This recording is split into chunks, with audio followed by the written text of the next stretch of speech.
Hello, everyone, and welcome to today's Flipgrid Live Event. I'm Siobhan from Team Flipgrid, and today we're joined by Educator Katie of ZooMontana.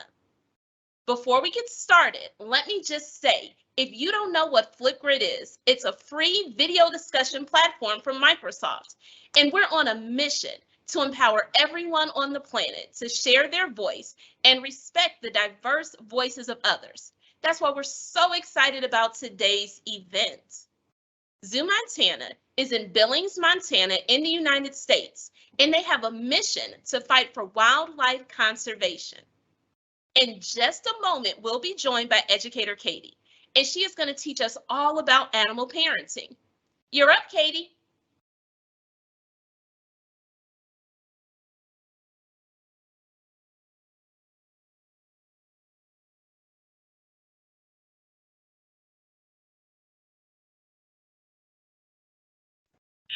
Sorry, friends, I was muted. Gotta love technology. Thank you so much for that intro, Siobhan. All right, my friends. Again, my name is Katie, and I am the lead educator here at ZooMontana in Billings, Montana. And today, we are going to talk about animal parenting. Because just like us, there are families of all shapes, sizes, and differences throughout the animal kingdom, even in ones you wouldn't suspect. So, we're going to be talking about all sorts of things today. But first, I wanted to give a shout out to some of our friends from all over the world. We have friends with us from Egypt. We have, let's see, Mr. Edward's 5th grade class from Alberta, Canada, Mrs. K's 3rd grade class from Delaware, friends in Indiana, friends in Maryland, and Florida, Canada, California, all over the place. So we are so grateful that you are here today to learn from us here in little old Billings, Montana. Now, if you've not been here before, this is not a window outside, but it is quite cold and snowy out today. So maybe it's a little different where you are today. Regardless of where you are, animals have all sorts of methods for parenting. And that's what we're talking about today. Now, make sure that if you have questions, put them in the Q&A. We'll do our best to get to your questions. Also feel free as teachers and parents to interact with us on social media. We have all my coworkers and friends here part of this live today, helping us go through your awesome questions and interactions. We are also going to have a selfie moment after I'm done talking, which Ms. Siobhan will introduce to us to make sure that I don't overrun my talking time, because I get really excited about animals. All right, my friends, we are going to get started. So, parenting is just how adult animals take care of their babies, right?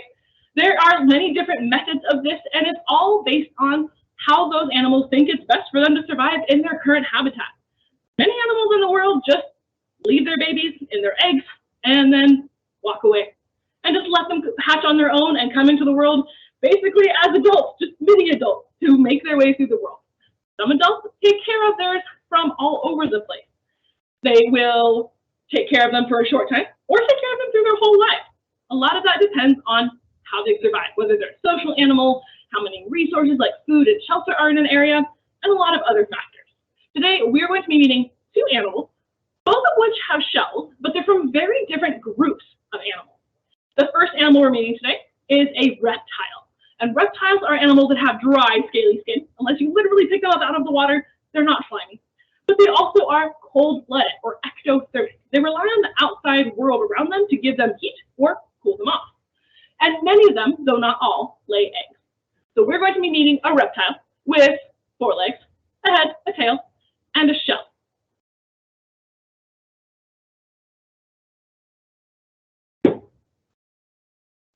All right, friends, this here is Roxy. And Roxy is a 3-toed box turtle. Box turtles are found both in Asia. There's a few Chinese box turtle species, but this box turtle represents the U.S. box turtle. They live in the southeast United States in places like the Carolinas, Georgia, Florida, and there's a few different species of them. She's called a 3-toed box turtle because she has 3 toes on her back feet. She still has 5 toes on her front feet, so it's just a little bit strange. But as turtles go, there's over 350 different species around the world in all sorts of habitats, from oceans to deserts, forests, and even here in Montana in the rivers and streams where it's nice and cold. So there's a lot of different parenting styles. But turtles overall are pretty consistent on how they take care of their babies. Most of the time, they find a place to dig a hole, lay their eggs, bury the eggs, and walk away. Once those eggs hatch, they are on their own to find their food, to avoid predators, and to live alive. So it's pretty interesting to see why that would work. Because if you think about it, box turtles like Roxy here, by the way, she's 25 years old. She's as big as she's going to get. She is, let's see, I have my little ruler here. She is just under 6 inches long, or just under, let's see, about 14 centimeters long. That's as big as she's going to get. When her babies hatch out of their eggs are only about this big, maybe 3 centimeters, about an inch or so. So they're not very big babies, which means that they got to be really smart right when they hatch. That means that they have to know what they're eating. They have to avoid their predators and also not compete with their siblings around there as well. So box turtles, like Roxy here, she's kind of deciding if she wants to come out and say hi to us, but I will bring her close to the camera when she feels more comfortable. Box turtles do have an extra special tool for survival, or an adaptation, and that adaptation is part of her shell. Now, most of you, obviously, you're going to know a turtle based on the fact that it has a shell, but box turtles can close their shell, unlike any other species of turtle. The way that they can do that is because of the belly piece here. You might notice there's 2 different pieces of her plastron, or the belly piece of her scale, and they're connected by this line of muscles. So when her brain tells her muscles here to flex, just like if you flex your arm, that's your brain telling your arm to move, she is going to flex those muscles and close up her shell on both sides. And that's how a lot of the box turtle babies survive. I'm going to bring her close to the camera for you to get a good look at her. She's still kind of waking up. It is only 11 a.m. here, and she has had a pretty lazy morning today. So she is still not all the way out of her shell. But you'll notice she's got nice little claws right here on her front feet. She's got bright orange eyes, and she's got a beak right here. Now, the beak is an important thing for what she eats, because box turtles are omnivores, which means they eat just about anything around them. That includes bugs. That includes baby mice, maybe, if they can dig them up in the ground. That includes leaves and flowers and fruit. Again, just about anything they can fit inside this beak, as long as they can swallow it whole. That's the key. Without teeth, they got to make sure they can swallow their food whole. So lots of really cool things going on here. All right. Now, one more thing. A lot of people look at her shell and see how big and domed it is and think that she is a tortoise. And there are lots of really awesome tortoise species and lots of really awesome turtle species. She is what we consider a turtle. Most scientists consider tortoises to be the specific type of turtle that have big kind of like stump-like legs. If you imagine the big Galapagos tortoises, they've got big stump-like legs with their fingernails out here. And tortoises usually can't swim. They enjoy being showered with water or walking in the rain, but they're too heavy and dense to swim. Roxy here is a turtle. While she doesn't have the webbed feet of a river turtle, and she doesn't have the big paddling type feet of a sea turtle, she can swim. She's just not very good at it. Instead, those claws I mentioned on her front feet are perfect for digging. So she spends her time on land or digging underground for food. All right, my friends. So we talked about Roxy, who is a reptile. She's a 3-toed box turtle. If you have questions about her, keep submitting those in our Q&A, and we'll get to some questions here shortly. But we are going to meet our next shelled animal. All right, friends, can you wave goodbye to Roxy? She's just now coming out of her shell to say bye to you. There we go.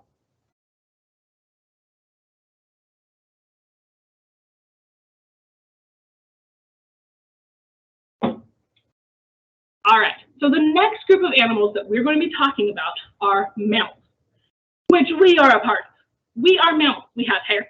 We have live young that we feed milk to, and we are warm-blooded, or endothermic. As opposed to ectothermic, so these 2 fun science words, ectothermic and endothermic. Ectothermic means outside heat, and endothermic means inside heat. So we create heat inside our bodies by using energy from the food that we eat. No matter how much an ectothermic or outside heat animal eats, it's not going to heat their body. So that's why they have to rely on sunshine or shade to heat themselves up or cool themselves down. And that does lead to a lot of differences in parenting, partly because they've got to go on their own way to make sure that they stay safe. But in most mammal species that we know of, there's at least some parental care, simply because the mom has to carry the baby in their belly, right? They have to be able to take care of that baby for its whole gestation period, or the whole time that they're growing inside the mother's body. From there, after they're born, It is highly variable whether or not they have lots of care. Some animals, like social animals that live on the hoof, like horses or gazelles, their babies are born and then they can be running within hours or even maybe 1 or 2 days of being born. That's partly because they got to keep up with the herd, and partly because they are prey animals. There's lots of predators out there who would like to eat them. So their ability to move right after birth means that there's slightly less care that the parents have to give. But again, because mammals feed their babies milk, they do have to stay with their babies for at least a short time, or at least the moms do. In many mammal species, the moms are the ones that spend most of the time taking care of the young. But there's different exceptions, and also there's different amounts of time that they spend with the young. We're going to meet a shelled mammal. Now, unlike the turtle species who are attached to their shells, well, she's attached to her shell, but it's not attached to her backbone. We're going to meet her here.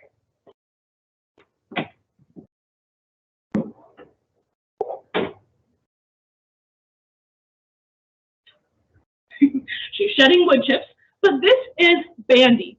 And Bandy is a 3-banded armadillo because she has 3 bands on her back right here. There are over 18 different species of armadillos, and only one of them lives in North America, like here in the US. And it's not Bandy. The 9-banded armadillo lives in the southern US, mostly in Texas and those southern states. But down throughout Mexico and Central America and South America, there are lots of other really cool species of armadillos.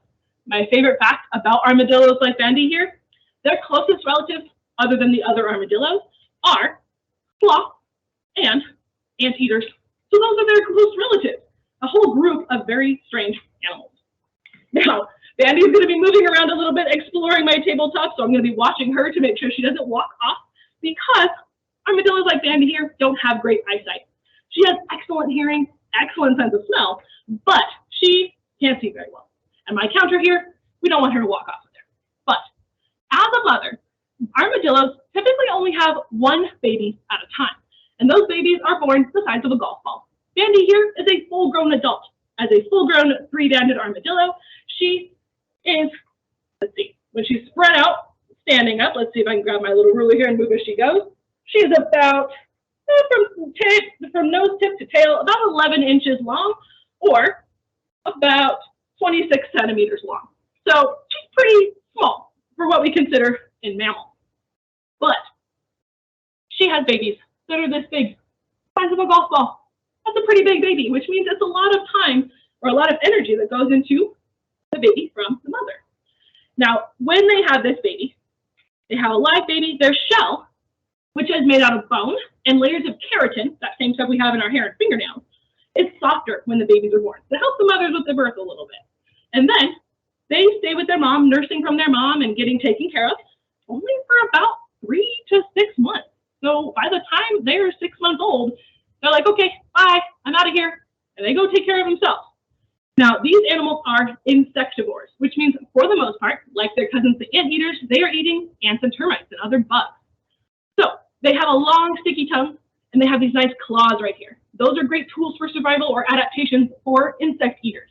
She'll dig through mounds of termites or dig underground to find ants. She'll use that long tongue and then flip them up.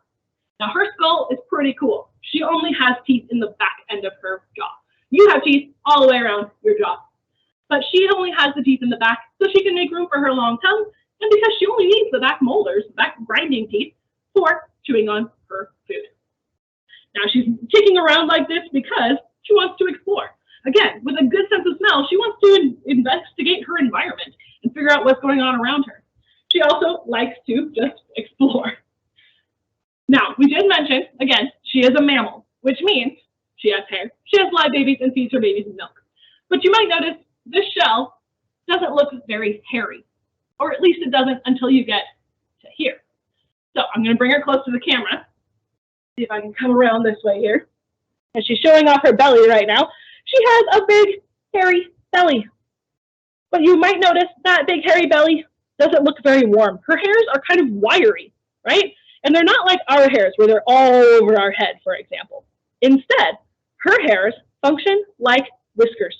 Much like those on a cat or a dog, she uses her hairs to sense underneath her, which is really cool.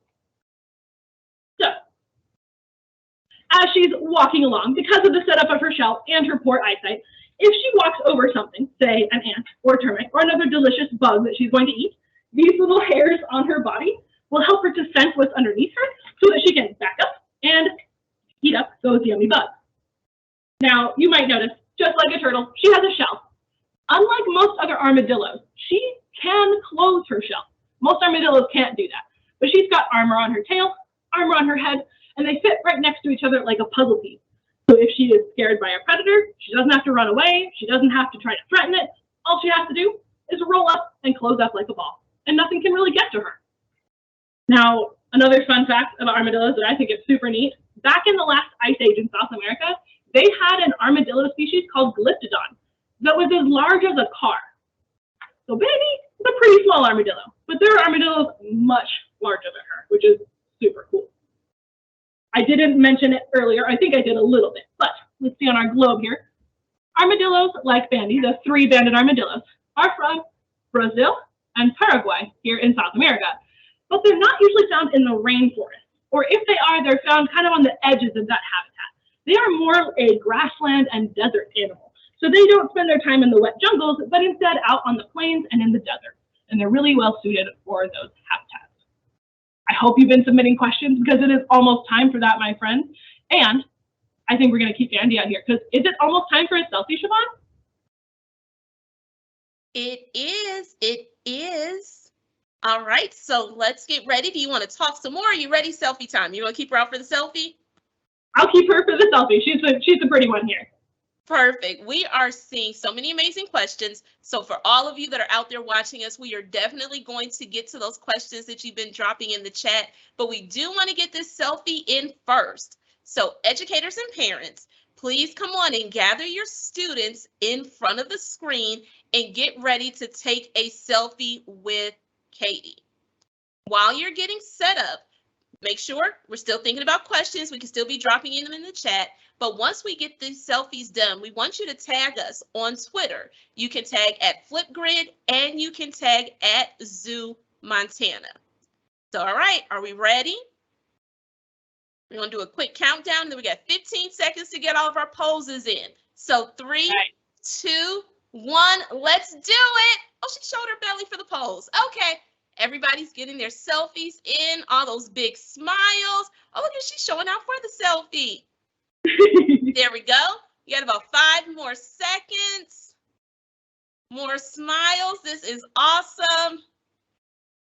All right. Thank you so much, everybody. That was absolutely amazing.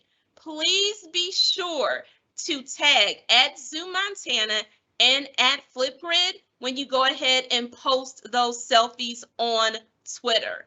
And now we're going to start getting to some of those questions that we've been seeing in the chat.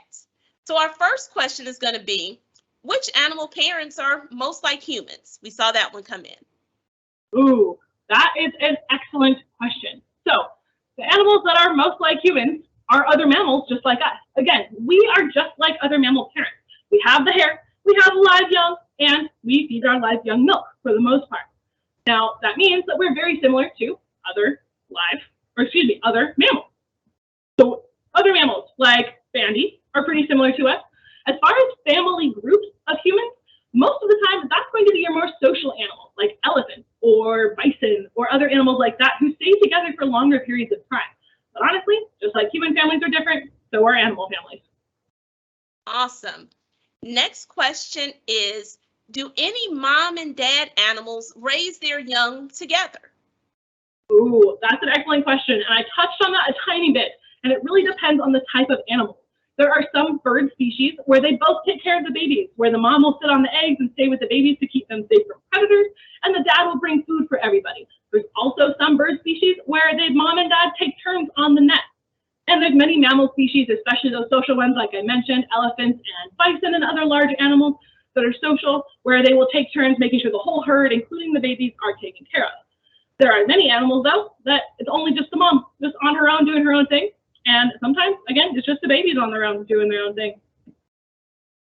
Thank you so much. One thing I'm noticing is that we're getting a lot of questions about animal parenting. which is absolutely amazing because today's Flipgrid collection topic of the day is animal parents. We're part of the Animal Parents series, and we'll show you really quickly how you can get to that in just a moment. But before we do, Katie, can you let educators know what to expect when they use ZooMontana's Discovery Library page? Absolutely. We have been working really hard in the last year and this year even to put out some content about all sorts of animals across many different topics.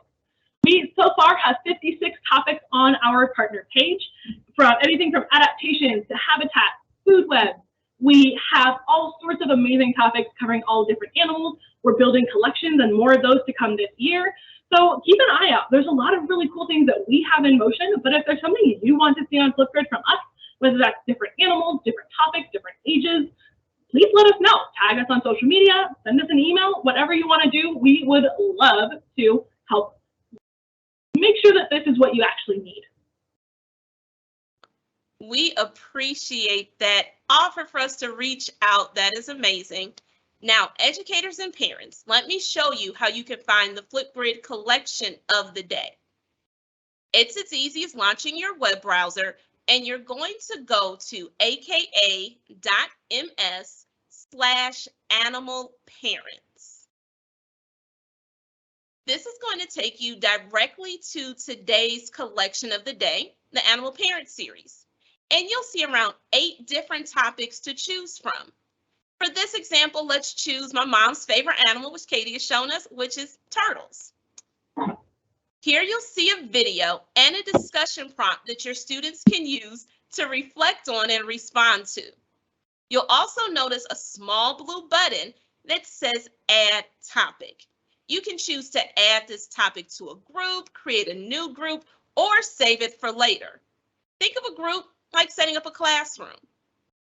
Now for our student view.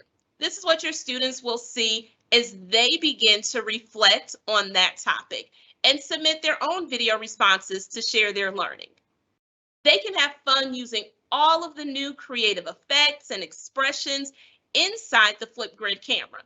If you haven't seen them yet, be sure to check them out. And please remember, you can use this in your classroom immediately following today's event as a follow-up activity. And we'll make sure to post that link in the chat for you to copy and paste. And now, the part we've all been waiting for, it's time to get to more of your questions. So one of our questions, because we were talking about animal parenting, is, do animal kids fight with their parents? Ooh, I love that question. So most of the time, I don't know if I would call it fighting, but they definitely play with their parents, and it may look like fighting. So if you've ever seen cute videos of like tigers or lions with their young, they are going to be pouncing all over their parents, whether that is on their ears or on their tails. This is a pretty common behavior. In larger animals like the bison, oftentimes the young will play with each other, kind of looking like they're playing tag almost. Now that play behavior is helpful for a lot of reasons. It helps them survive by showing them what their bodies can do. It also helps them figure out their social dynamics between each other if they're a social species.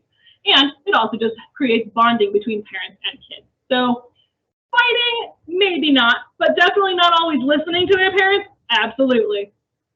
Okay, sounds like some of the dynamics we have in our families. Like you said, they're a lot like us. We have a question coming from Joel at Sheldon Academy. And maybe it's cold there like it's cold here, because their question is, how do mountain lion cubs survive in the winter? Ooh, I love that question. So most animals that are from outside of the tropics, where the weather's consistent for most of the year, most animals have a season where they will have babies. If they have babies outside of that season, it is far less likely for those babies to survive. So usually mountain lion cubs are born in the Northern Hemisphere's late spring, right? So they have all spring, summer, and even early fall to grow and get bigger, learn how to take care of themselves, and they often stay with their mother for up to 2 or 3 years. So it is partly staying with siblings and mother to help them survive, and it's also they've got that fur coat and they're a little bit bigger than when they were born by the time winter comes around. Okay, sounds good. That means we need to go make sure that when we're stepping outside and it's cold right now, that we're wearing those coats that are keeping us all good and bundled up. Another question is coming from G4 Charger at Bellevue, Washington, in Bellevue, Washington. And that question is, what is the best advice you have for us when we first encounter any wild or domesticated animal? Oh, I love that. I will say I would suggest slightly different things for domestic or wild animals. With any wild animal, respecting their space is the best thing you can do. Make sure that they feel safe and that you can stay safe. It happens way too often here in Montana/Wyoming, in Yellowstone, where people think that a bison is similar to a cow and you can just walk up to them. And unfortunately, bison don't appreciate that, and that can cause a lot of damage to humans. So a good rule of thumb, if you're going to any national park or if you see any wildlife, if you can't cover them with your thumb, you are too close. If you come up on something like a turtle or a snake, 9 times out of 10, they're going to be smaller than you, which means they're going to be scared of you. Yes, even snakes. They might hiss and act all tough, but they don't want you to come any closer. So again, you're not going to be able to get that far from them that quickly, but the best thing that you can do for any wild animal is to definitely give them their space. There's even reports of people being chased by wild animals. Most of the time that's happening, except it's not really happening because that animal's hiding spot is in the same direction that you're running, and they're just trying to get to their hiding spot. So try to step out of their way, try to get away from them as best as you can. And definitely know which animals are in your area so that you can know if there's any that are dangerous to you. Now for domesticated animals, usually that's people's pets, right? And we want to make sure that we're not coming up to even a dog that we don't know without asking that person if we can. Some dogs have jobs, things like service dogs who cannot be distracted from that, right? And they shouldn't be pets. And then there's some dogs that are afraid of some people, or what we call reactive. So with any animal, obviously give them their space and respect it. If it's a domesticated animal that you want to approach, ask the people that they're most familiar with because they'll be able to tell you if it's safe or not. Thanks. Now, quick question. If someone has a pet like a turtle, do turtles bite? Ooh, one of my favorite questions. Does it bite? Anything with a mouth or teeth can bite. You can bite, birds can bite, dogs and cats can bite, and so can turtles. The best way to avoid being bitten is, again, respecting that animal's space and trying not to smell like their food. I get asked all the time when I have a snake with me if I've ever been bitten by a snake. And yes, I have, and it's always been my fault. One time, I was preparing that snake's food and didn't wash my hands before I went to interact with that snake. That was my bad, because I smelled like food to that snake. Just a minor bite, no big deal. The other times, I'm not following that animal's body language, and they've been clearly warning me that they don't want me close by, and that's how I get bitten. So make sure that you are careful and watching that animal's body language. If you don't know that animal's body language, err on the safe side and give them space. In short, yes, turtles can bite. Most turtles are less likely to do that because they have a home to hide themselves in, but don't stick your fingers in their shell either. And thank you to Miss Jackson's 3rd grade class for that question. Here's a good one from Miss Burskin's 1st and 2nd graders. Looking at the animals you brought up to us and thinking about some other ones, we've noticed that they all have different color eyes. Why do some have orange eyes or other colors? I am loving this question too, and the answer is that scientists aren't entirely sure. Eye color might be very helpful to some animals and may not matter to other animals. And even in humans, just in one species, we have so many different color eyes. So there's not necessarily one solid reason for different colors. In the case of turtles, in this species of box turtle, I don't even know about the other species, but in females, they have orange eyes, and in males, they have red eyes. Whether that helps them notice each other differently, or whether that gives them a whole different view, we're not entirely sure, because every animal also sees colors a little differently. So the long answer, we just did. The short answer, there's not necessarily one easy answer. A good question. I love that question. Right. And from the G4 Chargers in Washington again, is there an animal that is the only one of its type? Oh my goodness. Oh, there's so many cool animals. One common example of an animal that actually lives here at ZooMontana are red pandas. So red pandas are those super cute, super fluffy animals, right? And even though their name is similar to the giant pandas that we know of, giant pandas are in the bear family, and red pandas were discovered first, or at least named first. But red pandas are not closely related to bears, They're not closely related to raccoons. They're not closely related to weasels or cats or dogs or anything else that we know of. In their evolutionary history, there was a larger species of red panda, but they're not closely related to much else until you go way far back. So I wouldn't say that any animal is unique, because every animal shares some really amazing adaptations, and every animal has their own special things.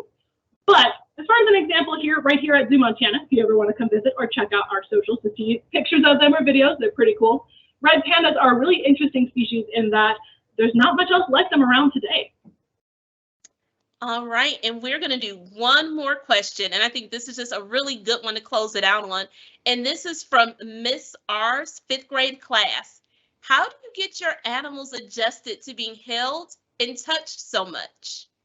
Oh my gosh, yes, you all are asking so many great questions, and I love this. So most of the time, the animals that come to us at the zoo are either from the wild and injured, so they can no longer survive on their own. They are from other zoo facilities that we don't really take from the wild, again, unless they're injured, or they're people's pets that they give to us because they don't want to take care of them anymore. Which, by the way, if you ever want any kind of pet, even a cat or a dog, make sure you do your research so you can give them a good life. Roxy is an example of this. Someone had her as a pet and then learned that they could live 40 or 50 years and decided they did not want to take care of a turtle for that long. So that's why we have Roxy here.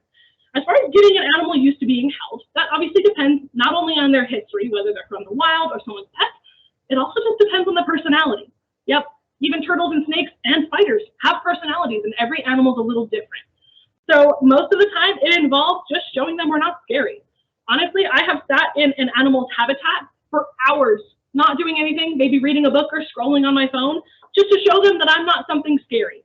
And then once they stop reacting to that, or even get curious about you, or me, excuse me, in this case, then you can move to seeing if they want to take food from you. Food is kind of a different thing depending on the type of animal, because some animals don't really care about food, and some of them really like it. So there's different methods to this. But honestly, getting them used to you and noticing that you're not going to hurt them, and then practice, right? Unfortunately, even for this live program, if I had taken Roxy out and she had her shell shut and didn't want to come out, that's her body language telling me she's not up for this. So I wouldn't have brought her into the program, right? I don't want her to be in a situation where she's uncomfortable. So a big part of my job is not only knowing about the animals, but knowing their body language, knowing their behavior, knowing when they've had enough or when they don't want to come out, because we don't want to put them into a situation where they're uncomfortable. So a lot of it is practice and just showing these animals that we're not something that's going to hurt them. Katie, I cannot thank you enough for sharing your expertise with us today. Are there any final thoughts that you want to share with everyone that's watching? Yes, and it's going to be a little corny, but I think it's kind of cute too. I wanted to say that everything is connected. And I know that sounds simple and obvious, but every animal and plant of any kind in their habitat is connected to us humans and our cultures and our languages and vice versa. And they're not, like, you can't separate them. So when you take care of yourself, you can help take care of your community, and your community includes everything and everyone around you. So let's try to take care of ourselves so we can take care of each other. Thank you so much. So for all of you that have been there watching, carry that for everything from pets to people to animals. Make sure that you're visiting your zoos. Katie dropped some great information for us about how you can reach out to everyone. Make sure that you're uploading those selfies, that you're tagging us at Flipgrid, at ZooMontana, and making sure that you're just staying connected. So thank you everyone for joining us today again, and a special thank you for spending this last half hour with us. We are so grateful. And guess what? It does not stop here. We have Flipgrid Live events every single week. We have an incredible lineup and would love for you to join us as we learn together. You can head to aka.ms/Flipgrid Live Events for more information and to register for upcoming events. And don't forget to check out the collection of the day. It's live now on the ZooMontana's Discovery Library page. Have a great day. Thank you so much for joining us, and bye, everybody.